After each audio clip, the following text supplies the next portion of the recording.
हमके तो बस उनके होश में आवे के इंतजार करे के चाहिए। काहे कि जब वो आँख खोली है तो वहीं से हमनी के नया जिंदगी शुरू होगी, नया याद बनी जे कि आप कबो वो भूल पाई हैं और ना हम। वो अभी भी बेहोश बानी, पर खतरा से बाहर बानी। मिसेस मेहरा, आपके हस्बैंड के होश आ गए।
दादी दादी, आपके नर्स मतलब लोग उनके होश आ गए उनके। सांस तो ले ला बेटा। आप मिली उनसे? ना ना, अभी हम ना मिलनी और ना ही हमनी में से केहू मिलल बा, और हम केहू के मिले भी ना दे रहल। काहे कि सबसे पहले तू अभी से मिलबू। तू ओकर जान बचैलू है ना, त तोहरे हक बनेला मिले के। जा जाके मिल के आवा, ओकरे बाद हमनी जाई।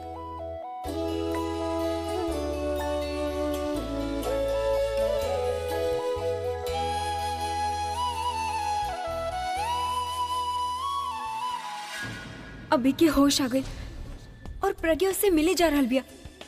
पता ना अंदर का बात करी है, कहीं अगला नंबर मिले कि हमार ही ना होके। हम अंदर गई नहीं तो पता ना बाहर जिंदा वापस आई भी कि ना।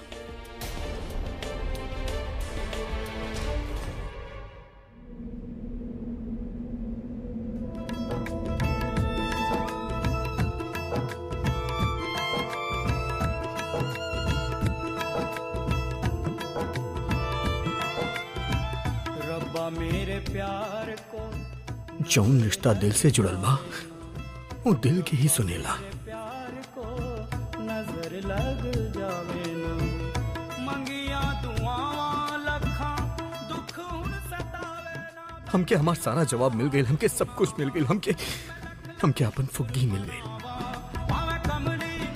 का हम जिंदगी भर तहार पति बन के रह सकेली? I will be, because I love you. अरमान है तू मेरी जान है, तू मेरा अरमान है। नी मैं शगन मनावा, नी मैं देवा दुआवा, नी मैं शगन मनावा। ई पार्टी हम अपन फुग्गी के खुशी में रखे वाला बानी। हम पूरी दुनिया के बतावे चाहत बानी कि हम अपन फुग्गी से कितना प्यार करेली। पर कोई रटन लगाऊं, तू मेरी जान है, तू मेरा अरमान है, तू मेरी जान है, तू मेरा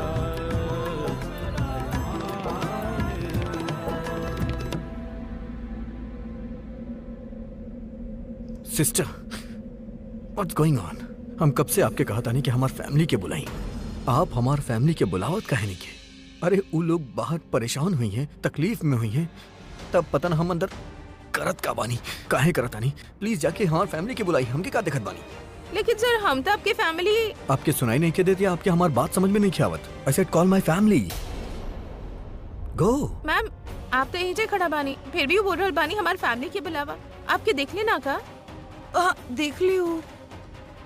हम स्माइल भी कैले रही, फिर ऐसे काहे बोल रहल बानी? आपकी पहचानत ना बढ़े का?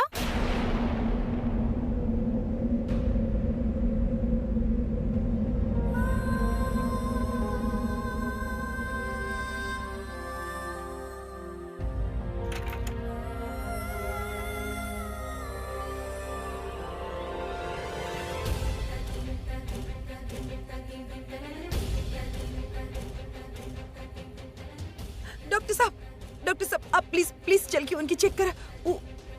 वो हमके पहचानत ना बानी। हम रहनी वहाँ पे सामने खड़ा, लेकिन वो नर्स के बोलत रहले कि उनकर फैमिली के बुलवावे। वो हमके देख के अनदेखा करत रहले, कहत रहले कि फैमिली कहाँ बा, फैमिली के बुलावा। हमरे कुछ समझ में ना आ रहल बा। हो सकेला उनके पूरा तरह से होश ना आयल होके, पर हम अभी चेक करता नहीं। कम डॉक्टर। प्रज्ञा बेटा, का भइल? तू इतना डेराइल काहे बाड़ू? अभी ठीक त बाना? दादी वो हमके पहचान लेना बानी। कुछ समझ में ना आ रहल बा दादी, क्यों वो गुस्सा बानी की मजा करल बानी, कुछ समझ में ना।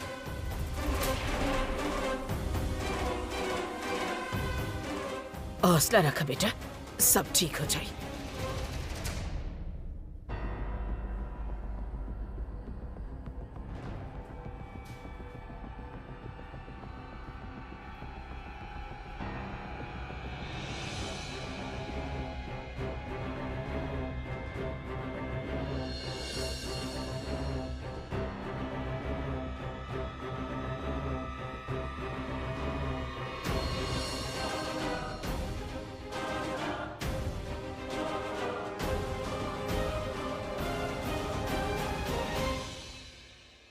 डॉक्टर साहब का भइल उनके?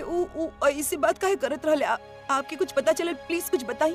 देखा मिसेस मेहरा, जे बात हम आपके बतावे जा रहल बानी ये एगो दुर्भाग्यपूर्ण बात है, पर सच बा। सो प्लीज हिम्मत से काम ली आप। एक्चुअली वो आपके पहचान ना पा रहल बानी, इमे उनकर कोनो गलती ना बा। हमके कुछ समझ ना आ रहल बा डॉक्टर साहब, आप साफ साफ काहे ना बता रहल बानी का भइल उनके? एक्चुअली बात ये है कि दिन में जब उनका चेकअप कईनी तो हमने के ई पता चलल कि उनके रेट्रोग्रेड एमनेशिया है।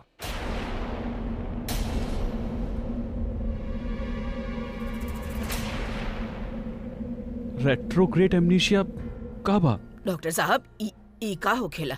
कौनो बीमारी होखेले का? It is a loss of memory access to events data card, information that was done before an injury, on many times on the onset of a disease.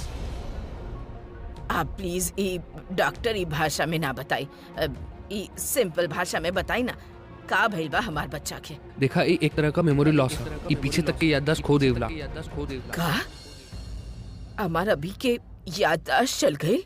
ना हम ऐसा ना कहनी, पर ई बीमारी इंसान के याददाश्त से ही जुड़ल बा। जैसे कई बार हम गिर जाइले सड़क से या सीढ़ी से, तो थोड़ा देर ला हमने अपन सुध खो देवे नहीं।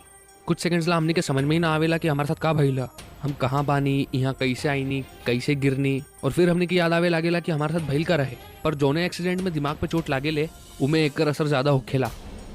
और ई एक्सीडेंट में मिस्टर मेहरा के दिमाग पे चोट लागल रहे, वो पहाड़ी से गिरल रहे। कितना खतरनाक एक्सीडेंट रहे। डॉक्टर आप तो कह रहे कि ओकर ऑपरेशन सक्सेसफुल भइल और ओकर होश भी आ गयल, तो ई सब एमनेशिया, ई ऑपरेशन तो सक्सेसफुल रहे, पर ऑपरेशन से पहले पेशेंट के जान के खतरा रहे। लेकिन अब वो पूरा तरह से सुरक्षित बानी। बस कुछ ऊपरी चोट आयल बा जो बहुत जल्दी ठीक हो जाई। फिजिकली कोनो प्रॉब्लम ना बा, पर मेंटली बा कि ना ई तो होश आयले के बारे पता चली। हमनी चेक कईनी तो हमनी के पता चलल कि ई एक्सीडेंट के उनके दिमाग पर बहुत गहरा असर पड़ल बा। यहाँ दिमाग के ऊ हिस्सा में चोट लगल जे शॉर्ट टर्म मेमोरी से डील करेला। मतलब दिमाग के ऊ हिस्सा जहाँ कुछ समय के इंफॉर्मेशन होखेले, जैसे बीते हुए कुछ साल के, कुछ हफ्ता के, हम ईता पता लगा सकेनी कि उनके मेमोरी पे इम्पैक्ट पड़ल बा। पर कितना पड़ल बा, उनकर बीतल जिंदगी के बारे में उनके पता बा कि ना, ई हमनी ना बता सका।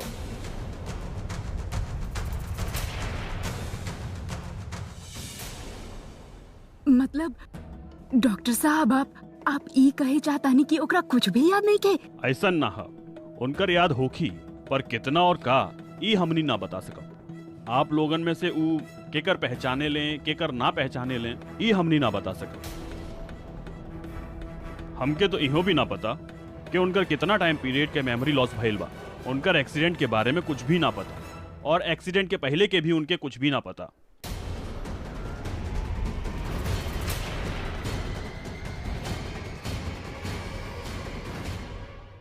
Doctor, are you trying to say कि भाई के एक्सीडेंट के बारे में या एक्सीडेंट से पहले जे कुछ भी भइलू कुछ भी याद ना रही? ई तो मिस्टर मेहरा से बात कइले के बाद ही पता चली।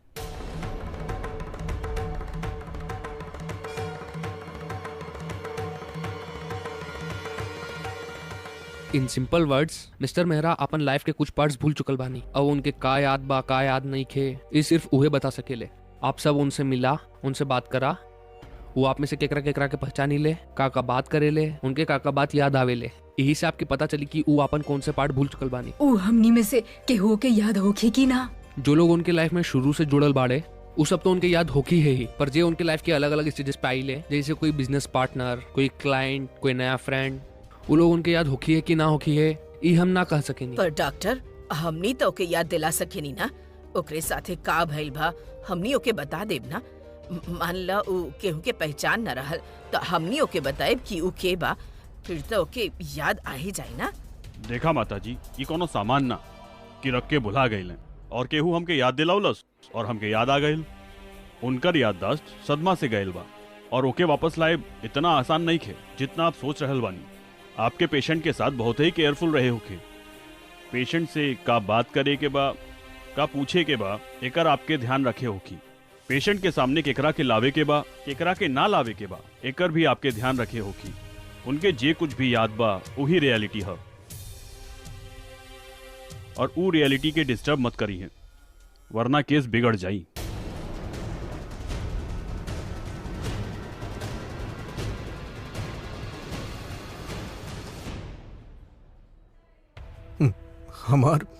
हमार फैमिली खुद काहे नहीं खियावत, पता ना बाहर के आयल बा के ना, और उठ भी तो नहीं के पावत ना हम। बस ये लोग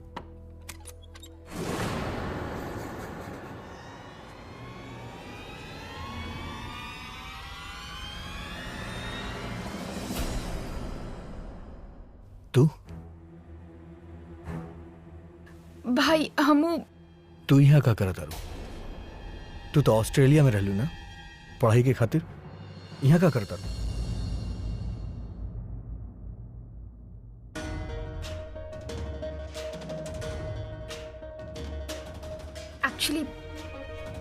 एक्चुअली हम आज ही आई बानी।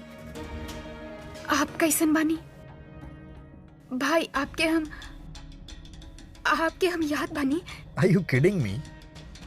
अरे हम ही तोहरा के ऑस्ट्रेलिया भेजले रहनी तो हमके याद कैसे ना हुई? आप सब उनसे मिला, उनसे बात करा, वो आप में से केकरा केकरा के पहचानी ले, का बात करे ले, उनके का बात याद आवे ले। यही से आपकी पता चली कि वो अपन कौन से पार्ट भूल चुकल बानी। बाकी तू यहाँ का करता रू आलिया? मार्च में तोहर एग्जाम्स बा, तोहरा वहां होके के चाहिए। एग्जाम्स तब प्रीपोन्ड हो गए बा भाई। एग्जाम्स प्रीपोन्ड हो गए और रिजल्ट्स कब आई? रिजल्ट भी आ गई बा। एग्जाम हो गए, रिजल्ट्स भी आ गए, तो हमके कुछ याद काहे नहीं किया आवत? जस्ट रिलैक्स भाई। आप स्ट्रेस मत ली। यू नो व्हाट, आप बिल्कुल भी चिंता मत करी। हम आ गए बानी ना, हम आज ही तो आइल बानी। हम आपके सब कुछ बता देब, ओके? कैसन रहल का तोहर एग्जाम आ लिया और रिजल्ट्स? आई एम श्योर तू यूनिवर्सिटी में टॉप कैले होबू वाना? यूनिवर्सिटी ही ना तो अपन कोर्स में तो कैले ही होबू। हाँ भाई, ऑफ कोर्स हमके टॉप तक करे के ही रही ना। आपके बहन बानी, एगो रॉकस्टार के बहन बानी, like brother like sister, always rocking little rockstar. Can I give me a हग?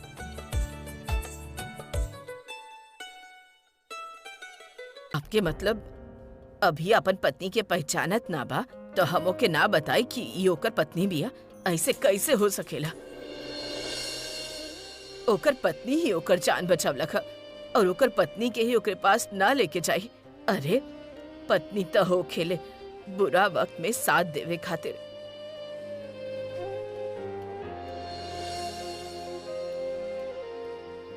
अगर उहे ओकरे साथ ना रही तो? माताजी ऐसन होखेला कि कबो कबो हम अपने करीबी के याद रखेनी और पूरा दुनिया के भूल जाविनी, और कबो कबो ऐसन होखेला कि पूरा दुनिया हमनी के याद रखेले और हमनी अपन करीबी के भूल जावेनी। ई ना आपके हाथ में बा ना भूले वाला के, वरना कोनो कैसन यकीन करत कि जे आपके पोते की जान बचावलक वो ओकरा ही भूल गए। आप कहनी है कि बीमारी है तो ओकर कोनो इलाज भी तो होगी ना? सॉरी टू से पर मेडिकल साइंस में ऐसा कोनो दवाई बनल ना बा जैसे केहू की मेमोरी वापस आ सके, और ना ही ऐसा कोनो टेस्ट बा जोनों से पता चल सके कि मेमोरी कब वापस आई। बाहर देश में ई पे स्टडी चल रहा बा, पर अभी तक कोनो परमानेंट सॉल्यूशन निकलल ना बा। तो आप यह कह सकेले कि एकर इलाज सिर्फ टाइम के हाथ में बा।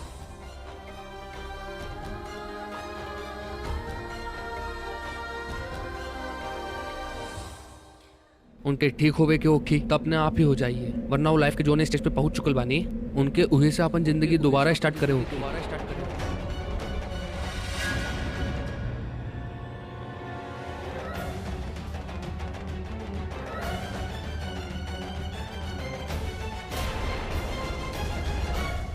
बाय द वे, हमरा के कुछ याद नहीं खे आ रहल। हम यहाँ पे कितना दिन से बानी? का भइल रहे हमरा साथे? कोनो एक्सीडेंट भइल रहे का? कुछ ना भाई, बस just a minor accident. Doctor बोले बानी बिल्कुल भी टेंशन लेवे की जरूरत नहीं है, सब कुछ ठीक हो जाए। आप बिल्कुल भी स्ट्रेस मत ली। भाई के खाली ई याद बा कि हम ऑस्ट्रेलिया गइल बानी और हमार एग्जाम होखे वाला बा, और ई बात बा जनवरी 2014 के। मतलब भाई के ओकरा बाद से लेके अब तक कुछ भी याद नहीं थे। मतलब भाई के शादी उ प्रज्ञा से 19 जून 2014 में हुल रहल। भाई के उ भी याद नहीं थे। मतलब उनके ई भी याद नहीं थे कि हम उनके शादी काहे करवले रहनी, और ओके बाद काका भाई जे गलती हम कईनी, जे धोखा हम अपन फैमिली के देनी, उ सब कुछ भी याद नहीं थे। ओह गॉड, मतलब अब थोड़ा देर पहले जो हमके लागत रहे कि होश में आवत ही भाई हमके मार डाली, वैसा कुछ भी ना होगी। काहे कि भाई के याददाश्त 2.5 साल पहले तक पहुंच चुकल बा, और उ वक्त हमनी के बीच सब कुछ ठीक रहल। भाई हमनी से प्यार करत रहनी और हमरा खातिर कुछ भी कर सकीले। भाई ई वक्त सेम पहले जैसे ही बानी, और उ डेट के अकॉर्डिंग भाई प्रज्ञा के देखले भी ना बानी। एही खातिर उनका वो याद नहीं थे। I can't believe it. ई तो हमके और तनु के जैसे कोनो जैकपॉट लग गई बा। हमनी के अब कोनो भी बात के डर नहीं थे। रॉकस्टार दादी, पूरा फैमिली कहाँ पड़े? सब लोग, सबके बुलावा। हम कब से बुलावा तानी, केहू हमसे मिले काहे नहीं खियावत? दादी कहाँ बानी? दादी बाहर ही बानी, आपसे मिले के वेट कर रहल बानी। बोला उनकरा से कि वो जल्दी से आए। हम अभी दादी के भेजे तानी।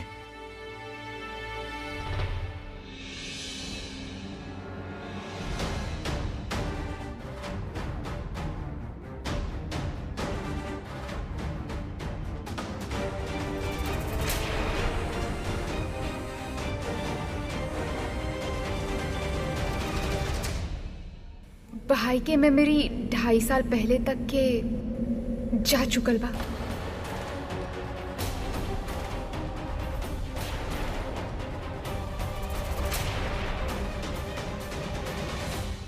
जे बात ई डॉक्टर ना कह सकत बाड़े, तो इतना यकीन से कैसे कह सकेलू? काहे कि हम अभी उनसे मिल के आ रहल बानी, और उनके खाली उहे सब बात याद बा जब हम ऑस्ट्रेलिया पढ़ाई खातिर गइल रहनी। वो हमसे उहे सवाल पूछत रहनी कि हम ऑस्ट्रेलिया से पढ़ाई बीच में छोड़ के काहे आईनी। हमार त एग्जाम्स रहल, रिजल्ट्स एंड ऑल दैट। त उ त बात 2.5 साल पुराना बा। सो आई एम अज्यूमिंग कि 2.5 साल के बाद उनके कुछ भी याद नहीं थे, और उहे डॉक्टर साहब भी बोलत रहनी। इनफैक्ट उनके त ई भी याद नहीं थे कि वो हमसे नाराज रहनी।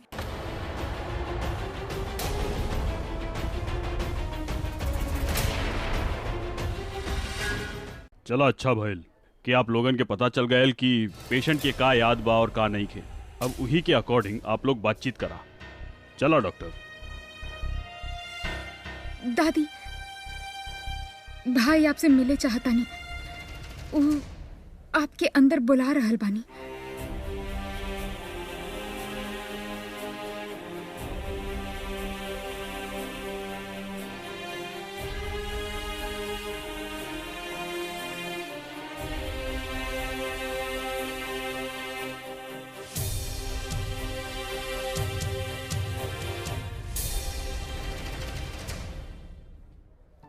उनके पिछला 2.5 साल के कोनो बात याद ना।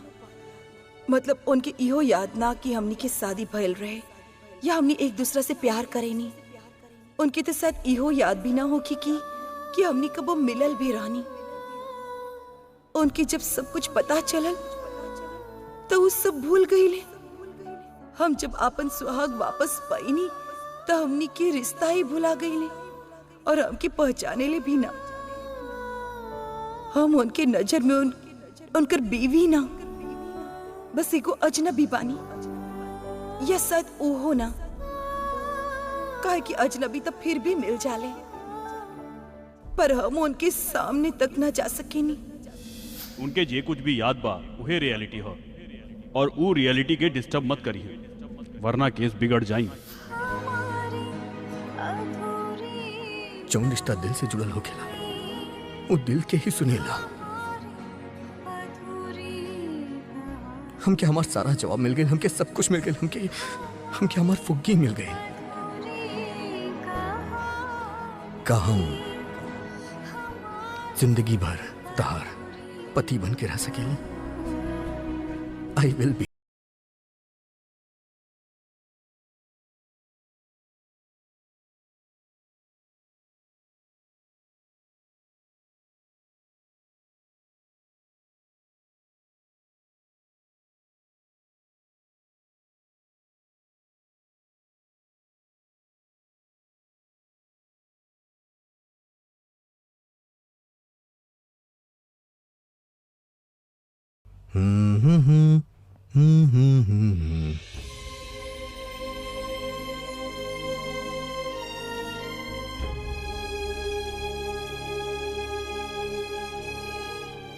अरे रॉकस्टार दादी, what's up, how you my sweetheart?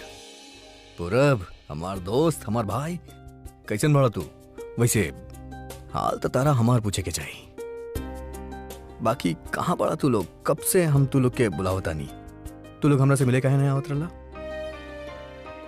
नहीं, का फ्लॉप कॉन्सर्ट के प्रोड्यूसर के तरह मुंह लटका के खड़ल बड़े हैं? नाराज बड़े का हमरा से? अरे नाराज तो हम के तरह से होके के चाहिए। हमारा बर्थडे वाला दिन तू मीटिंग करे चल गई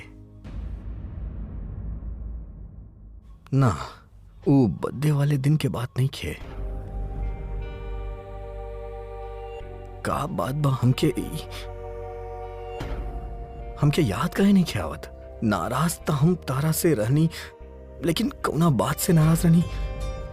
अरे दादी, आप ही बताएं कि हम नाराज काहे बने? का भइल रहे हमरा साथे? काहे हम यहाँ पड़ा बनी? बताए बेटा। तू भी ना अभी ऐसन भी कुछ कहाँ भइल? देखा तू ठीक तो बाड़ा, और तू ज्यादा ध्यान मत दे ई बात पे, अपने आप के स्ट्रेस मत दो। जल्दी ठीक होके के बाद होके वापस ही सारे कॉन्सर्ट शोज भी तो करे के बा। तो ठीक तो होबे करब ना। अब अरे दादी, आप रोवत काहे बनी? कुछ नहीं के भइल हमरा के। आई एम फाइन, सब कुछ एक पीस में बा। आप चाहे तो चेक करके देख ली। कुछ ना का भइल? दादी आप खड़ी काहे बड़ी? बैठी ना, बैठी।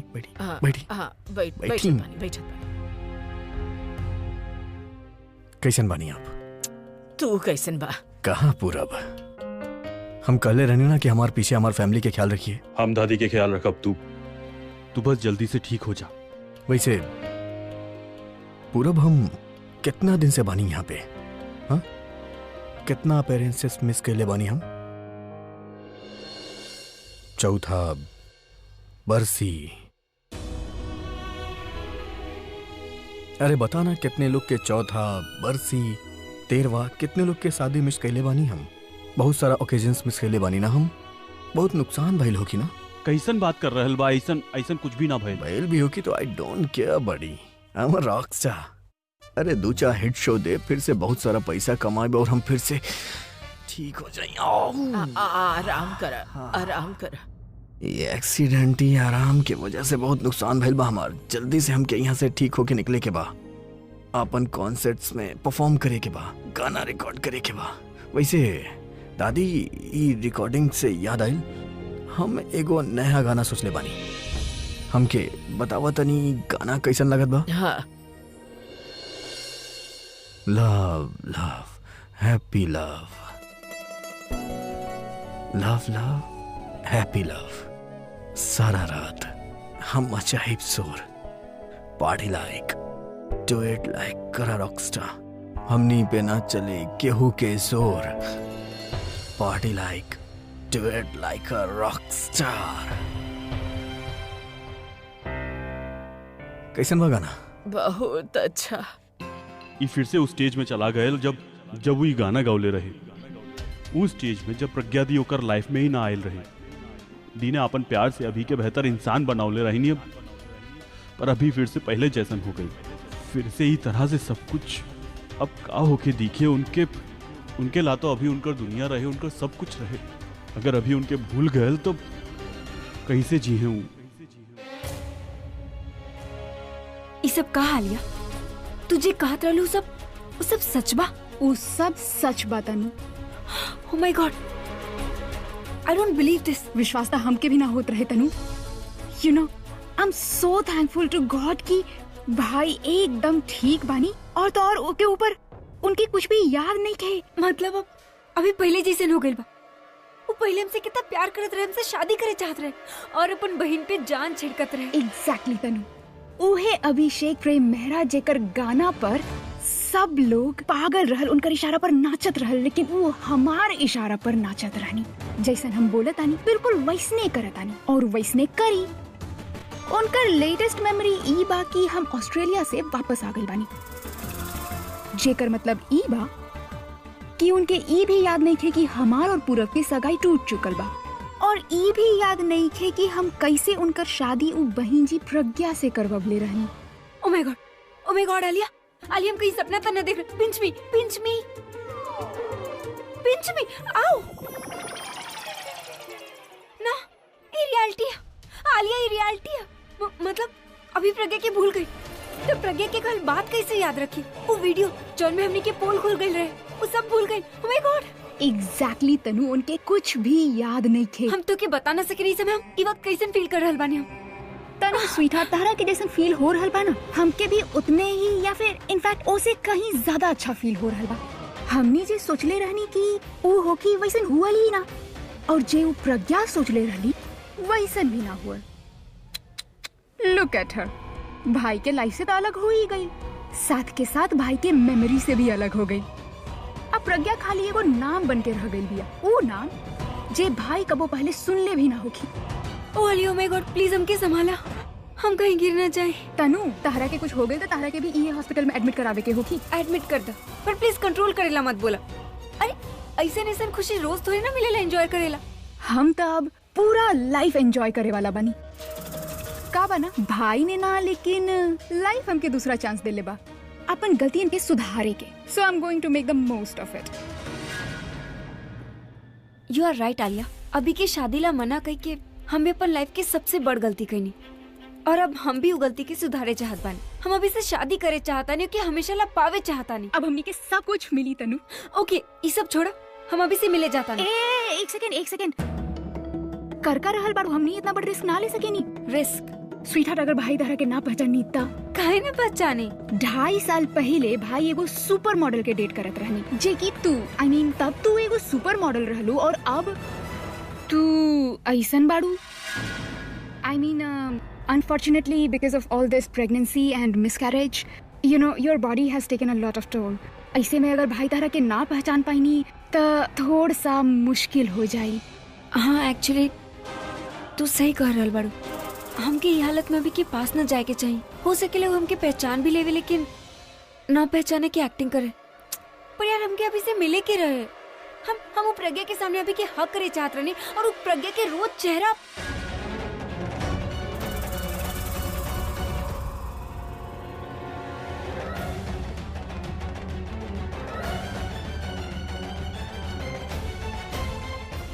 बहुत खुशी हो रहा बना तू दोनों के कि तू दोनों उनके साथ का कैला उनकी याद ना पा। लेकिन याद रखिया, हर रात की बात सबेरा हो खेला ही। आज उनकी याद ना, कल याद आ ही जाए। और जे तकलीफ तू दोनों उनके देहले बाड़ा ना, उसे कहीं ज्यादा तकलीफ तू दोनों के मिली ओकरे बदले में। यही से आज के खुशी के साथ साथ आवे वाला दुख की भी तैयारी कर ला। के बताई उनका? तनु तू बताइबू भाई के? तू शायद भूल रहल बाड़ू कि डॉक्टर का बोलले रहल प्रज्ञा। डॉक्टर बोलले रहल कि ई कौनो वैसन बीमारी नहीं थे जहां आप सामान रखनी और भूल गई नी, और आपके कौनो चाहे वाला या चाहे वाली आपके बतावे कि सुनतानी जी आप ही भूल गई बानी और उनका याद आ जावे। एंड फॉर नाउ हम चलत आनी। सो एक्सक्यूज अस, लेट्स गो तनु।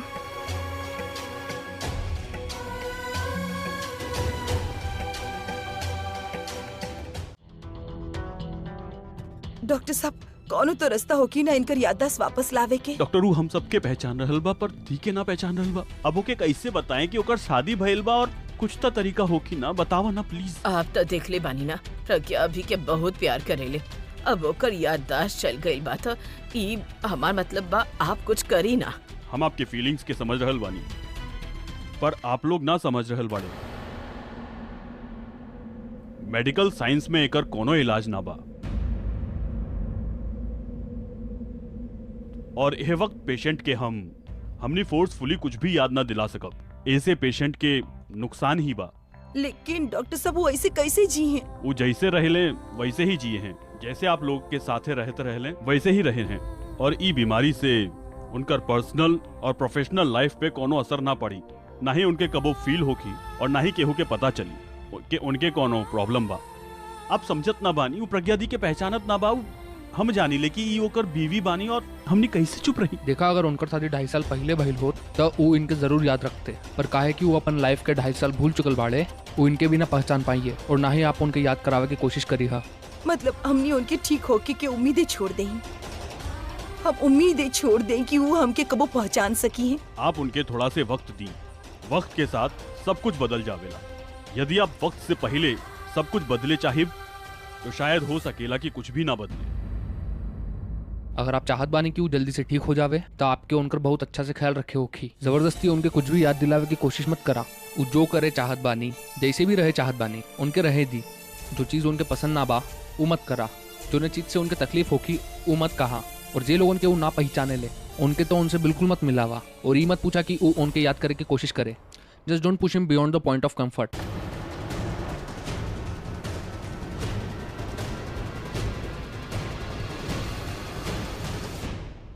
जानकी, हाँ जी। रसोई के काम छोड़ा, जा मंदिर में जाके वो भोग के प्रसाद चढ़ल बना, वो लेके आवा। सरला, कौनो बात माँ की जी। भोग? माँ जी, सब कुछ इतना अच्छा हो रहल बना। माँ जी, अभी के इतना बड़ा एक्सीडेंट हो गई, भगवान उनके मौत के मुंह से निकाल ले और ओकर ऑपरेशन अच्छा से हो गई ना, तो सोचनी कि भगवान के भोग लगा ले। भोग में हम हलवाना अपन हाथ से बना के भगवान के भोग लगा देनी। अब सब कुछ प्रज्ञा और अभी के बीच ठीक हो ही गई बा। हमके लागत आगे भी सब कुछ ठीक ही रही। बिल्कुल सब कुछ ठीक होगी। हमनी के तो सिर्फ ई सोचे के बा कि जल्दी से जल्दी अभी के होश आ जावे। वैसे माता रानी सब ठीक करी है। हाँ माँ जी।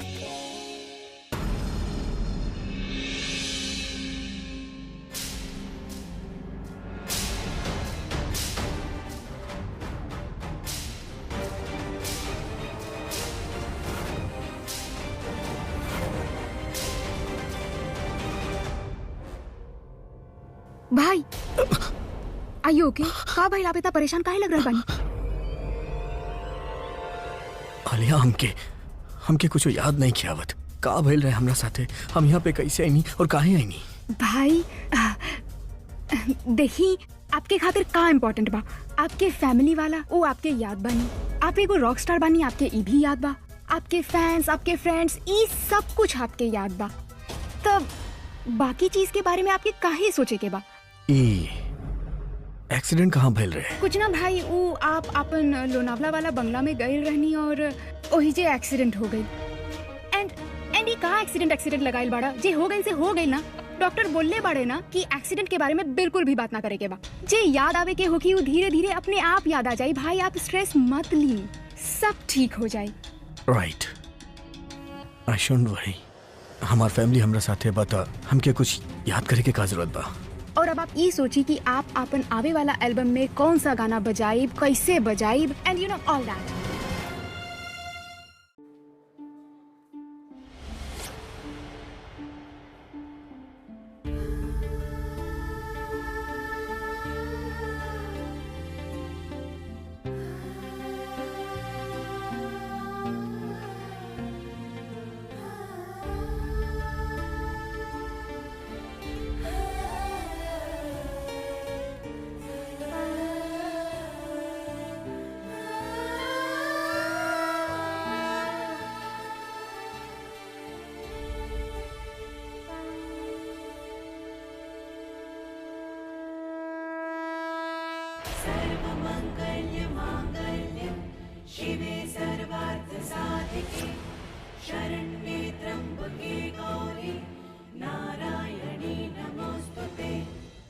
हमके बुरा काहे लग रहल बा?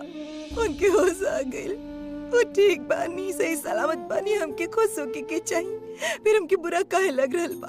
आप उनके को नया जिंदगी देनी, हमार सुहाग के बचा लेनी, फिर भी हमके आपसे शिकायत काहे बिया? अब तो चीख चीख के उनसे कहत रहनी ना कि वो हमसे बात करे, अपन आँख खोले। अब उनकर आँख भी खुलल बा, बात भी करल बानी और हमके बुरा लग रहल बा। सिर्फ यही ला कह कि हम उनके सुन सकेनी, उनसे बात ना कर सकेनी, उनके छू सकेनी, उनके गला से ना लगा सकेनी, उनसे बता ना सकेनी कि हम उनसे कितना प्यार करेनी। इतना दिन तक हम उनसे दूर रह के हर केहू से डरत रहनी। सिर्फ यही ला कि एक दिन सब कुछ ठीक हो जाए, उनकी जिंदगी से हर बुराई दूर हो जाए। और अब तो सब ठीक बा ना? आलिया और तनु उनसे कौन झूठ ना बोली, हमें उनसे अलग करे के कोशिश ही ना कर सके, नहीं कहे कि हम उनकी जिंदगी में बानी ही ना।